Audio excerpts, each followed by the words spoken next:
Welcome to Democracy Now!, democracynow.org, The War and Peace Report. I'm Amy Goodman. Two federal judges, one in California, one in Maryland, on Thursday ordered 19 federal agencies to rehire some 20,000 probationary workers who'd recently been fired as part of President Trump and Elon Musk's massive government layoffs. The pair have also been blocked from further axing those agencies, including the Education Department, which announced this week it was reducing its workforce by roughly one-half. The measures provide some temporary relief as labor groups, Democratic attorneys general, and others challenge the White House's attempt to dismantle the federal government. Separately, on Thursday, another federal judge ordered Elon Musk and a so-called Department of Government Efficiency to hand over documents related to Doge's operations. The case was brought by 14 Democratic attorneys general and argues Doge has been unconstitutionally ordering the mass federal layoffs. In a surprise turnabout, Senate Minority Leader Chuck Schumer announced he's voting for a Republican measure to keep the government funded, splitting from the majority of the Democratic caucus, which had been poised to block the bill. Schumer argued that letting the government shut down would cause even more harm to people and give free rein to President Trump and Elon Musk to further dismantle federal agencies. Most Democrats say the continuing resolution would also be a blank check for the White House and will defund essential food, education, and health care programs. It's not clear yet which other Democrats will support Schumer's move, other than Senator John Fetterman, who had already announced he would vote in favor of the funding package. At least 8 Democrats need to back the measure alongside Republicans for it to pass.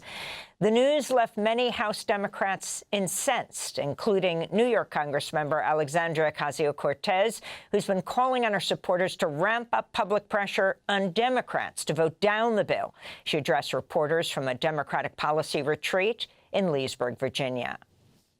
Just to see Senate Democrats even consider acquiescing to Elon Musk, I think it is a huge slap in the face, and I think that there's a wide sense of betrayal. Meanwhile, young students, parents, and teachers from D.C. schools rallied at Senate offices Thursday to speak out against the spending measure, which they warn will trigger a devastating $1 billion cut to education and other services in the Capitol.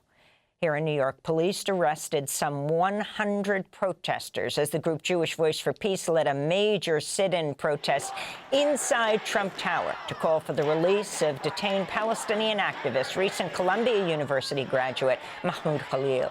Those arrested include Jewish elders, descendants of Holocaust survivors, and students. Demonstrators donned red T-shirts with the message, "Jews say stop arming Israel," as they took over the lobby of the Manhattan skyscraper. This is Nate Cohen, a member of Jewish Voice for Peace, speaking outside Trump Tower. We know that fascist regimes try these things. They test these cases. They try to see if people will comply, if people will roll over and allow them to force this kind of illegal, undemocratic activity on us. And we believe that it's deeply important to stand up in these kinds of moments, to say that we will not sit idly by, we will not comply. Never again means right now, never again means for everyone. What happened to Mahmoud should never have happened, and we're not going to let it happen to anyone else. We'll go to that protest where President Trump first announced his candidacy in 2015 after headlines. Also Thursday, the Council on American Islamic Relations filed a new lawsuit on behalf of Mahmoud Khalil and other Columbia students against Columbia University and a U.S. House committee for respectively disclosing and requesting student records. A lawyer for CARE said, quote, "No student should fear that their private information will be handed over to politicians who seek to punish advocacy for Palestinian human rights," unquote. This all came as Columbia announced it had expelled, suspended, and revoked the diplomas of a number of students who took part in a campus anti-war protest last spring. The protest saw students take over a school building and rename it Hinds Hall in honor of Hind Rajab, a 6-year-old girl killed by Israeli soldiers in Gaza, along with her family. Also on Thursday, the Trump administration issued a letter to Colombia demanding a list of immediate next steps in order to open discussions on restoring $400 million in government funding that was rescinded less than a week ago. The steps include banning face masks, ramping up its law enforcement authority, and placing the Middle East, South Asian, and African Studies Department under academic receivership or external oversight.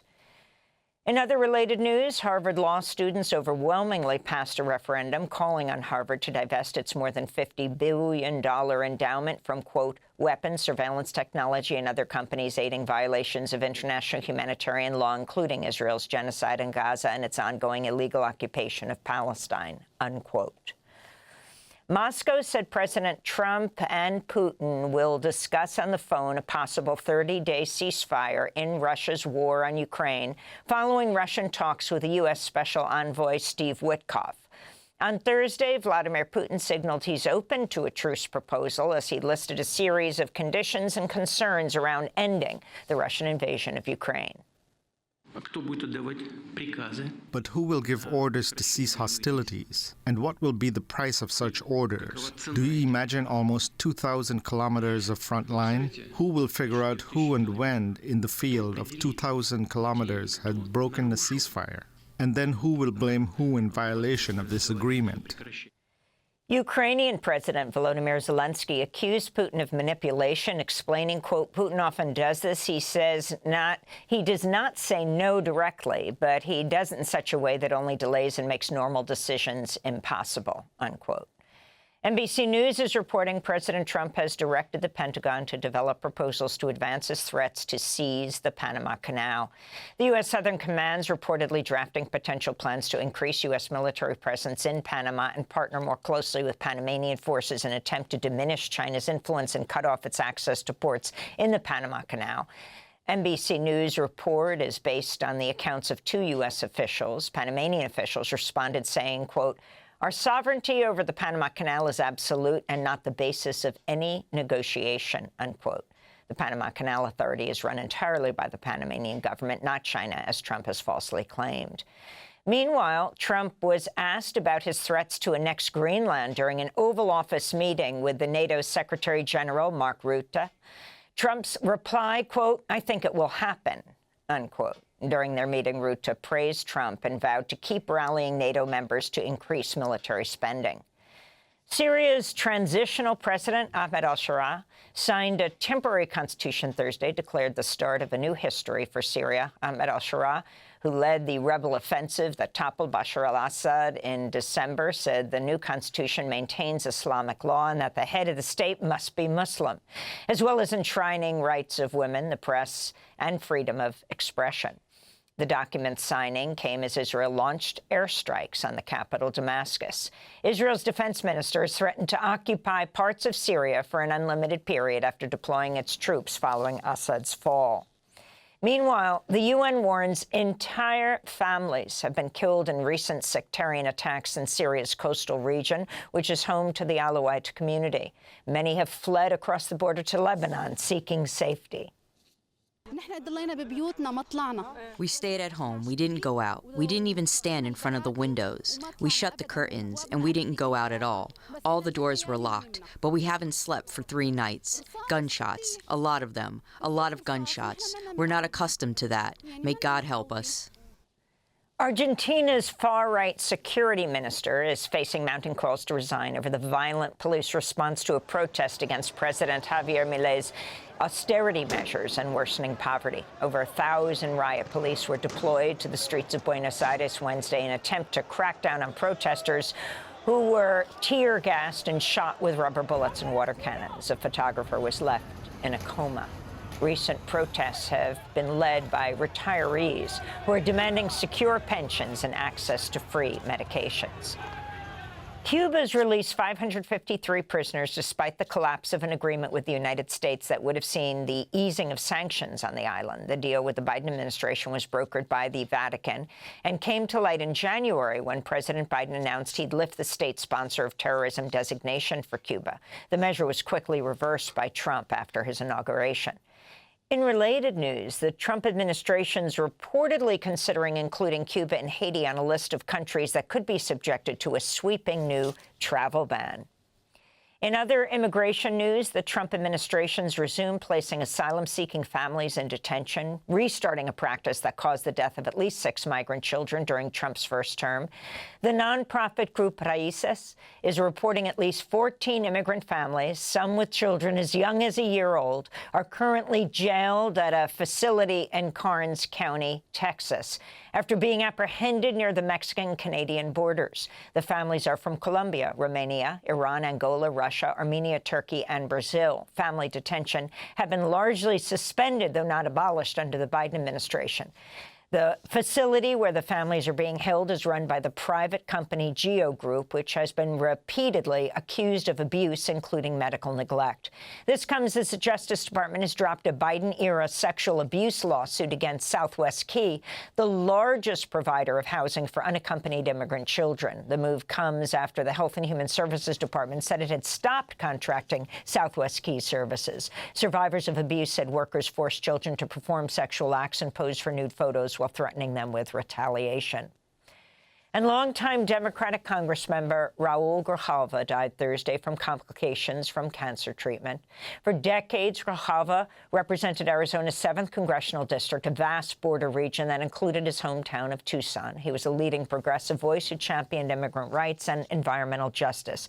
Grijalva was the longest-serving co-chair of the Congressional Progressive Caucus and a member of the Congressional Hispanic Caucus. Grijalva's father immigrated from Mexico through the Bracero program, which allowed agricultural workers to temporarily come to the U.S. between the early 40s and 60s. Democracy Now! Spoke to Congressmember Grijalva in 2017, just days before Trump was inaugurated for his first term. When the public comes into the discussion, when they are part of it, when they put that kind of pressure on. And that's part of the strategy that I think going forward is so important. Those of us that are in Congress that are opposed to what's going on are a voice. But the real power in holding back some of the worst instincts of Trump and the majority in the House and in the Senate is going to come from people themselves.